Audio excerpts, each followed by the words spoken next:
நான் இன்னும் படமே பார்க்கலைங்க. இல்லை இது ரெட்ரோ படம் கண்டிப்பாக எக்ஸ்பெக்டேஷன் ஜாஸ்தியாக இருக்குது. அண்ட் ரொம்ப நல்லா வந்திருக்கும்னு கேள்விப்பட்டேன். அண்ட் ஆப்வியஸாக கார்த்திக் சுப்ராஜ் சார் படம் கண்டிப்பாக நல்லா தான் இருக்கும். ரொம்ப நாளாக வெயிட்டிங்கில் இருக்கேன். நான் கார்த்திகிட்ட எப்போ அவரை பார்க்கும்போதெல்லாம் கேட்டிருப்பேன் எப்படி வந்துட்டு இருக்கு என்ன இதுன்னு. நிறைய ஃப்ரெண்ட்ஸ் எல்லாம் அசோசியேட் ஆயிருக்காங்க. என்னோட கார்த்திக் சுப்ராஜ் சாரோட டீமில் இருக்கவங்க பாதி பேர் என் படத்துலையும் நிறைய வேலை செஞ்சிருக்காங்க. ஸோ அதனால் அப்பப்போ அப்டேட்லாம் கேட்டுப்பேன். நான் வெயிட் பண்ணுற படங்களில் ஒன் ஆஃப் த படம் இது. ஸோ இன்னைக்கு நைட் நான் பார்த்துருவேன். லோகேஷ் கனகராஜ் சூர்யா கூட்டணி எதிர்பார்க்கலாமா?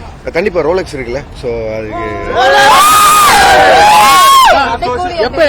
கூலி அப்டேட் உங்களுக்கு எல்லாம் தெரியுமே. ஆகஸ்ட் 14 எப்ப வர்றதுக்கான வாய்ப்புகள் இருக்குங்க சார்? இல்ல அது எல்லாமே எப்போங்கிறது இன்னும் தெரியாது. அடுத்து சாரோட கமிட்மெண்ட் இருக்கு, என்னோட கமிட்மெண்ட் இருக்கு. இமீடியட்டா கைதி 2 படம் இருக்கு. ஸோ எல்லாத்தையும் முடிச்சுட்டு எப்போங்கிறது ஒன்று இருக்கு. பட் ஆனால் கண்டிப்பா பண்ணி தான் ஆகணும். சோஷியல் மீடியால இருந்து பிரேக் எடுத்துக்கிறதா சொன்னீங்க. இந்த படத்துக்கு அதுக்கு ஏதாவது ட்வீட் பண்ணுவீங்களா சார்? இல்ல நான் பிரேக் எடுத்துக்கிறதுக்கு ஒரே காரணமே இதுதான். அது உங்களுக்கே தெரியும்ல, ஏதோ ஒரு விஷயம் ஏதோ திரும்ப திரும்ப பண்ணிட்டே இருக்கும். அது ஒர்க் ப்ராக்ரஸ் கொஞ்சம் பயங்கரமா பாதிக்கும். இடையில ஸ்ரீயை பத்தின நியூஸ் எல்லாம் கேள்விப்பட்டிருப்பீங்க. ஸோ அது எதுவுமே என்ன நிறைய பாதிச்ச விஷயம். ஸோ நான் கொஞ்ச நாள் ஒரு 3 months படம் முடிய வரைக்கும் பிரேக் எடுக்கணும்.